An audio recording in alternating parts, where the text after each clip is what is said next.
Qui c'est les plus forts? Évidemment, c'est les Verts. L'AS Saint-Étienne est de retour dans l'élite du football français après 2 matchs très compliqués en barrage contre le FC Metz.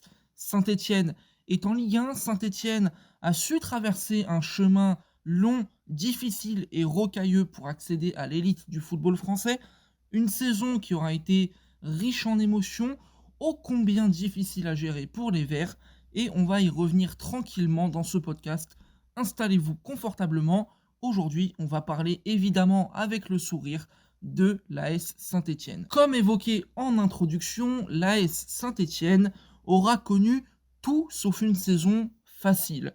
Un chemin qui n'aura pas été un long fleuve tranquille, bien loin de là, et une saison qui aura commencé de manière très délicate avec Laurent Batles sur le banc et à la tête des Verts.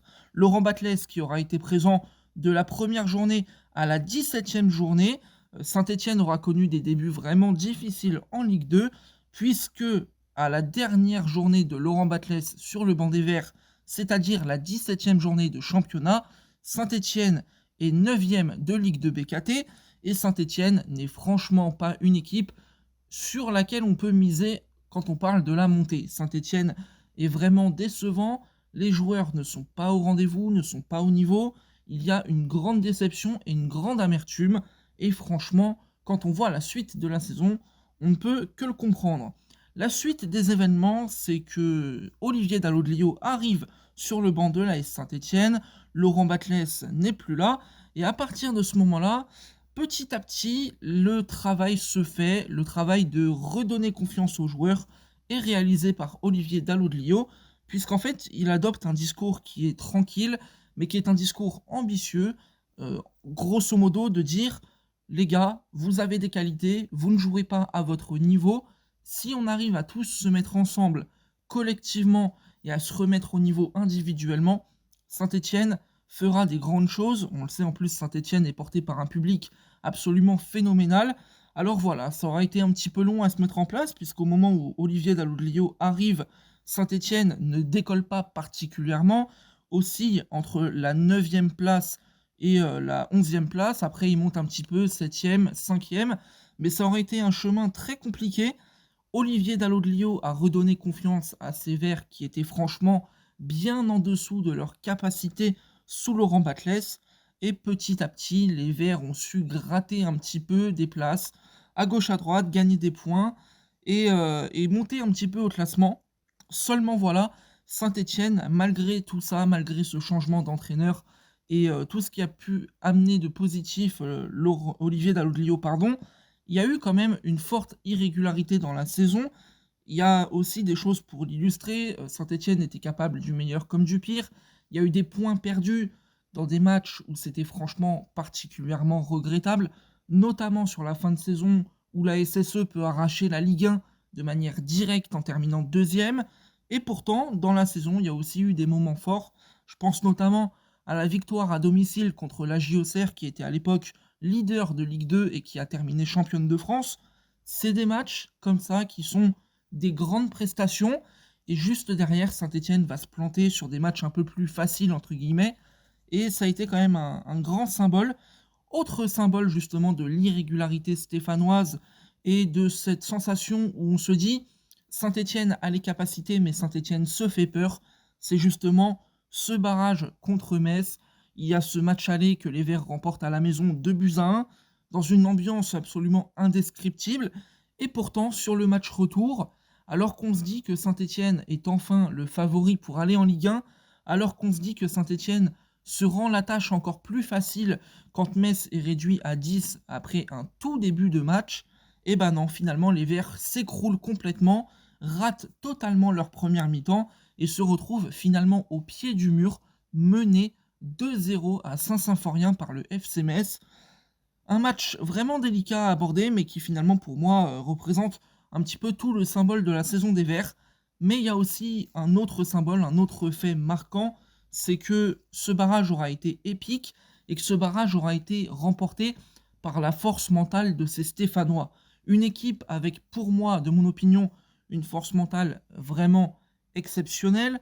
Saint-Étienne a failli tout perdre, mais Saint-Étienne repart avec la gloire, avec le beurre, l'argent du beurre et tout ce que vous voulez. Et franchement, cette place en Ligue 1, elle aura été méritée parce que cette équipe-là est une belle équipe. C'est une équipe combative qui croit même dans les moments les plus compliqués et qui arrive finalement à retourner des montagnes. Je suis très content personnellement de revoir Saint-Étienne en Ligue 1. Il y a un public exceptionnel. Olivier Dalloglio est un entraîneur et un homme que je respecte et apprécie beaucoup. J'ai notamment beaucoup aimé le travail qu'il avait fait du côté de Dijon. Franchement, je suis vraiment content. Et je suis vraiment aussi content pour certains joueurs là que j'ai notés qui se sont un petit peu, entre guillemets, révélés du côté de Saint-Étienne cette saison. Irvine Cardona, évidemment, qui a été prêté par Rosbourg sur cette deuxième partie de saison, qui nous a fait une demi-saison en Ligue 2 absolument phénoménale et qui, pour moi, aujourd'hui, est clairement un joueur de calibre Ligue 1. Je pense qu'il va rester, du coup, à Saint-Étienne. En tout cas, c'est tout ce qu'on espère pour les Verts et pour Cardona, qui est un joueur que j'aime beaucoup.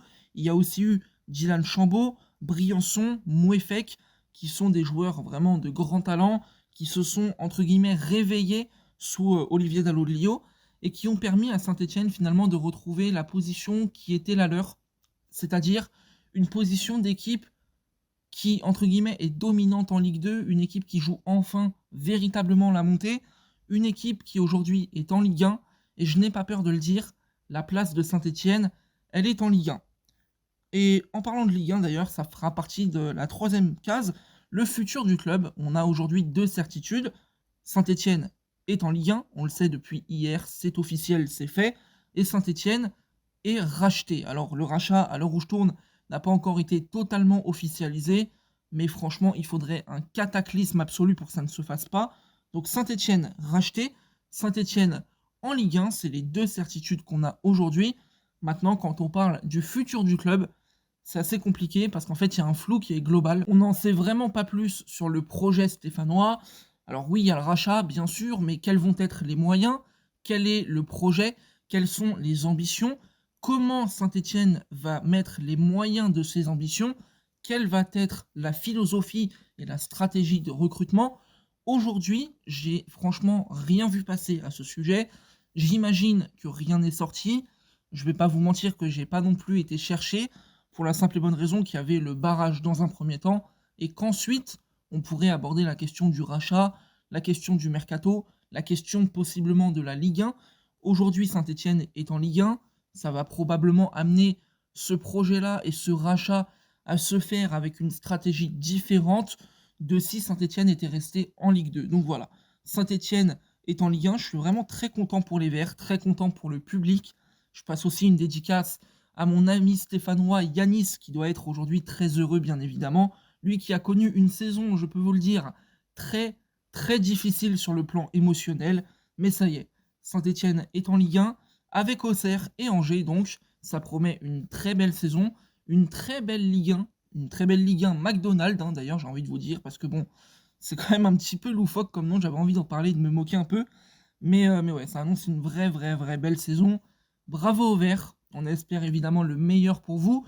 Le retour des derbies contre l'Olympique lyonnais, le retour des chambrages, des tacles pardon, à la gorge et des gifles hein, sur Tolisso au lycée. C'est fabuleux. J'en rigole un petit peu, mais c'est aussi le folklore du foot. Saint-Étienne est un club mythique. Saint-Étienne est un véritable club de Ligue 1 qui compte dans notre paysage footballistique français. Et je suis vraiment, encore une fois, très heureux. Nous, on se retrouve donc très bientôt pour un nouveau podcast. Honnêtement, là, je ne sais pas trop comment je vais gérer mon programme. J'ai pas trop encore décidé. Possible qu'on parle très rapidement de l'Euro, parce que oui, l'Euro approche, et ça va être là aussi une très belle échéance. Aimons le foot, aimons-nous. Abonnez-vous si cette vidéo vous a plu, likez-la, et on se retrouve donc, comme je vous l'ai dit, très vite. C'était Podcast FC, et belle journée à vous.